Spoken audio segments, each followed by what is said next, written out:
Muy buenos días y gracias infinita a la audiencia de Cristal AM 610 que una vez más comparte con nosotros esta edición 182 de Superando Nuestros Límites. Enhorabuena, en gozo y realmente haciendo grandes esfuerzos para poder llevar a ustedes este compartir extraordinario que nos permite en el conocimiento crístico, en esa prestancia y trabajo hacia la liberación crística y el despertar en el Cristo verdaderamente, en esa fuerza que debemos desplegar en la batalla contra las sombras que hay dentro de nosotros, para poderlo lograr, que la paz más profunda reine en el nombre del Cristo en vuestros corazones, en vuestro espíritu, y que vuestra vida sea plena de prosperidad, de allí donde la luz se encuentra, que es el resplandor de la luz crística, que es lo que nos hace comulgar en estos instantes a través de este compartir. En esta mañana quiero dejar para ustedes la segunda fase del trabajo en lo que respecta a los procesos de la asimilación de la luz dentro de nosotros, y pertenece al fuego, simbólicamente al elemento fuego, porque la semana pasada, en la edición 181, hablamos sobre la fase que se corresponde al elemento agua, que simbólicamente es las emociones. Vamos a hablar entonces en este caso sobre los pensamientos y sobre la mente. Continuando ya en pleno desarrollo de nuestro compartir, ciertamente quien ya ha trascendido en cierto nivel, dijéramos ya al punto de equilibrio con respecto a sus emociones, es decir, lo que simbólicamente sería el agua, que ya lo describimos como Moisés rescatado de las aguas, es decir, del mundo de las emociones, de ese universo de sentimientos, de sentimentalismo, de afectos, etcétera, y de apego, te viene entonces ahora el trabajo con la mente, es decir, con el pensamiento a nivel racional, porque quiero aclarar que también el agua está relacionado con la mente en ese nivel. Estamos hablando de niveles dentro de la mente, porque todo está dentro de la mente. ¿Cuál es el error actual? Que se le ha dado a la mente, se le ha conferido, se le ha atribuido atributos, inmanencias, facultades que ella no posee, sino que nosotros se las hemos dado porque ignoramos que ignoramos y porque nuestra conciencia duerme, que es la única que tiene la capacidad realmente de experimentar lo real. La mente no. Ese es el compartir de esta mañana.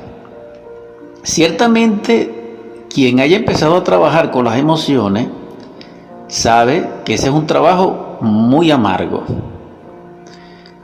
doloroso, pero cuando ya nosotros nos acercamos al trabajo en el nivel del fuego, es decir, simbolizado con los pensamientos, y debo aclarar que este fuego en sí no es como tal, pues no es una llama, no, sino que es como aire caliente, como ese calor aéreo que surge de la llama. A eso me refiero, porque no quiero cometer error alguno en este sentido. No es fuego como llama, porque el fuego como llama pertenece a otro nivel de trabajo. Pero como quiera que se relaciona con las pasiones, allí es donde quiero que comprendan ese nivel de interpretación, es decir, un aire caliente, un aire cálido, un aire seco. ¿Por qué? Porque es pasión, porque es la razón dentro de la pasión, y esto implica esa aclaratoria. Estos trabajos psicológicos son muy difíciles de explicarlo y son muy difíciles de entenderlo al mismo tiempo, porque no pertenece a nuestra educación convencional, ni la mente lo entiende. Se necesita intuición, se necesita oído espiritual, se necesita don de entendimiento del Espíritu Santo y se necesita devoción, porque el ego no entiende esto. Y no estoy hablando en este momento para el ego, estoy hablando para la esencia de ustedes, de vosotros, porque ella sí puede entender el nivel de este tema, de este compartir. Entonces, hecha la aclaratoria con respecto a ese aire caliente, que casi es fuego, pero no llama, repito, aire caliente, aire seco simbólicamente, está simbolizado por los pensamientos. Pensamientos hay de toda índole, y esa infinidad de expresiones de pensamiento, cuando ellos se estructuran como una respuesta, nosotros los hemos definido como racionalidad, es decir, razón. Y todo mundo tiene la razón. En el bien y en el mal, dijéramos. Voy a utilizar esta palabra porque es la más fácil de entender. Sin embargo, esas palabras no son objetivas, no son reales. Esas palabras es como la palabra creer, es decir, son innecesarias, no son reales. Pero no tenemos más alternativa en el nivel en que estamos, porque quiero abarcar realmente el tema hasta donde pueda, pero porque digo abarcarlo porque el tiempo es muy corto. En todo caso, esta infinitud de pensamientos que pertenecen a lo racional, al razonamiento, a la razón, nos llevan a comprender que la razón es la estructura de los pensamientos dirigidos con un propósito.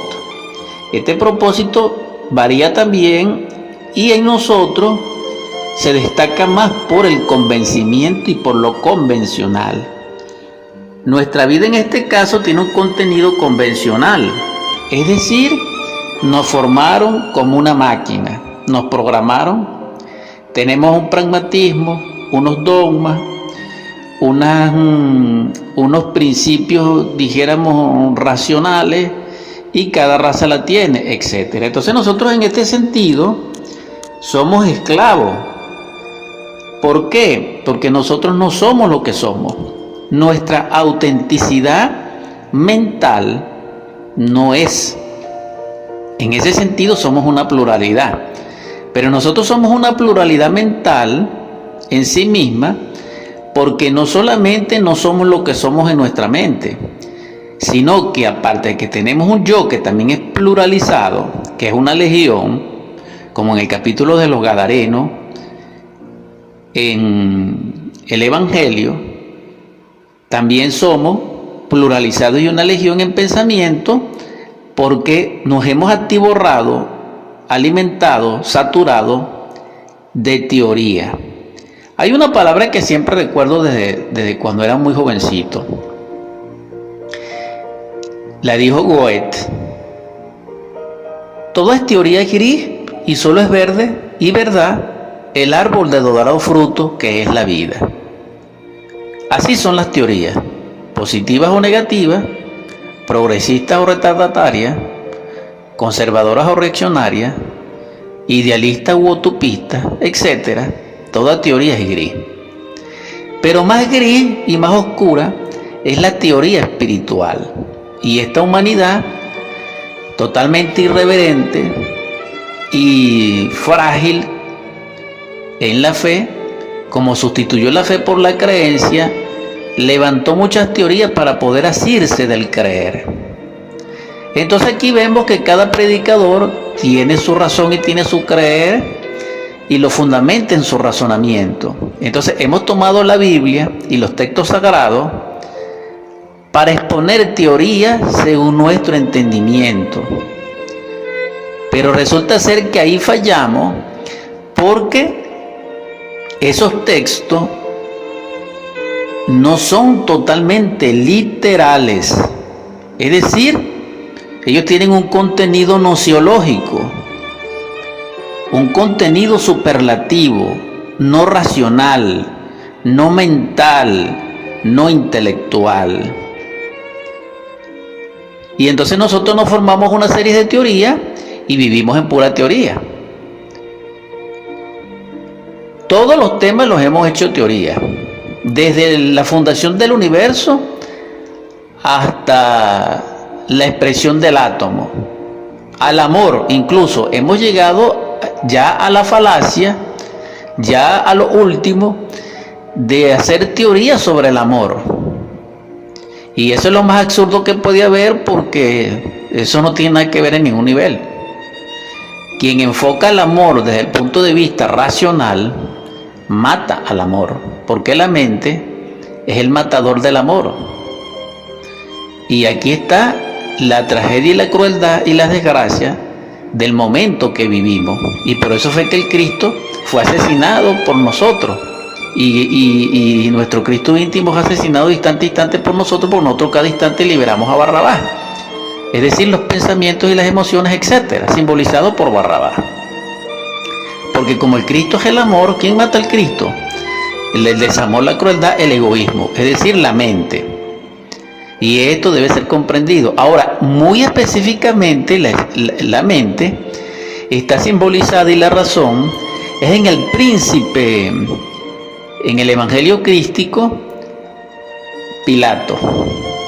Es decir, la justificación pertenece a la mente. Entonces, todos aquellos, digo nosotros, por respeto, que nos hemos dedicado a cultivar la mente, estamos cometiendo un error. Porque no es que es un delito ser racional, no. El delito es extinguir al ser, subyugar la conciencia, volvernos falsos profetas y volvernos anticrísticos, es decir, egoístas, porque nos olvidamos del ser, nos olvidamos de la ciencia pura, de la fe, del amor, de la virtud y del alma.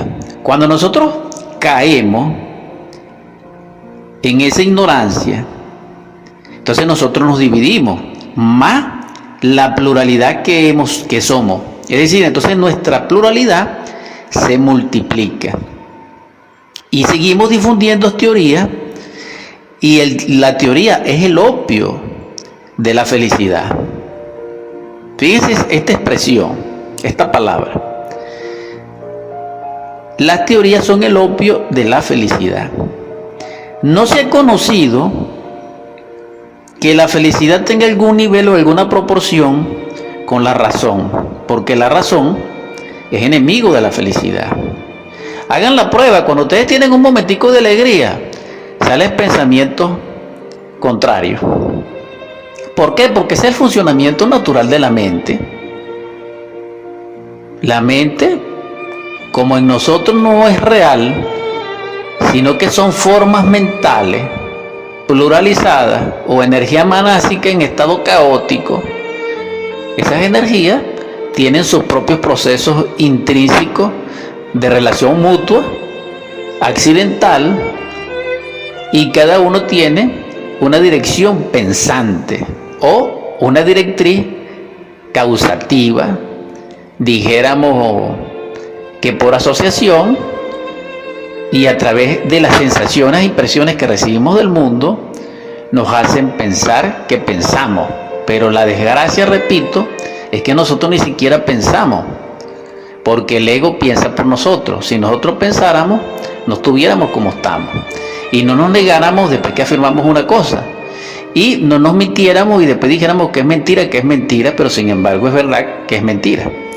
Entonces esto es una tragedia realmente, hablar sobre este punto, porque realmente es muy profundo y, repito, es difícil. Estamos haciendo un esfuerzo. Entonces, por eso está simbolizado por el aire seco, por el aire caliente, casi llama. ¿Por qué? Porque es necesario aclarar. El centro pensante, nosotros lo hemos convertido así, pero el centro pensante no debiera de ser. Una cosa es la mente pura y una cosa es el centro pensante. Me explico. Nosotros hicimos el centro pensante. ¿Cómo lo hicimos? Con un intelecto. Es decir, utilizamos la energía mental, la energía manásica, en forma intelectual, a través de un formulismo razonativo. Y ese proceso razonativo lo fundamentamos